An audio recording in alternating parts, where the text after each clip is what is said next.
Part 2 nga guys, sabi niya, doon ka mag-chat sa pangalawang account ko.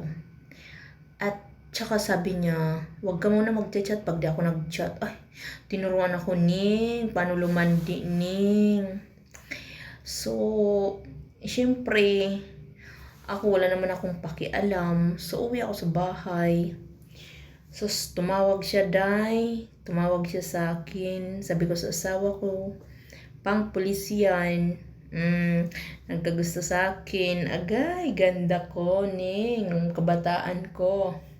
Pero guys, yan, nakalipas na yan. Wala lang na, na-share ko lang. Naalala ko lang yung nakaraan ko na nahihiya sila lumapit sa akin. Tapos, mga professional talaga nagkakagusto. Sundalo, army, police ka na yun. Mayroon pang manager eh. Kahit nasa labaw ng CR, pinabantayan ako paano maglinis. Agay! Yeah! Kaso guys, syempre good girl tayo. Pag hindi tayo kinaladkad. Uy, sorry ha. Hindi ako kaladkaring babae. Kusa tong sumasama. Char! Joke lang. Para maiba naman, no? Ganito kasi yun guys. So, ayun na nga. Sabi niya, so, ngayon, pinabayaan lang ako ng asawa ko kasi wala rin naman akong pakialam doon sa lalaki.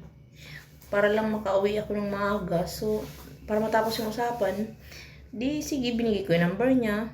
Tapos, binigay niya sa akin yung number ko, yung mga ganun. So, sinabi ko naman sa asawa ko, pang pulis yan, nagkakagusto siya sa akin, tinaruan niya ako, babayad lagay ko. Kasi akala niya mauutaw niya ako. So, hindi naman ako gano'n. Kapag mahal naman akong tao, hindi naman ako mapanakit, no? Pag alam natin may mahal na tayo, doon lang tayo. So, yun nga, dati inaaway ako, pinagsisilausan. So, kasi daw nangagaw ako. So, ngayon, gusto ko lang sabihin, na masarap yung feeling na pinag-aagawan. Bakit ba? Makikipag-agawan. Sarap ng feeling na pinag-aagawan, tapos mga agaw ka lang. My God. Sa itsura kong to, mga agaw, hello.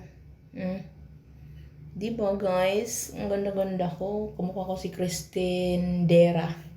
Christine Dera. Diba guys? Kumukha ko si Christine Dera.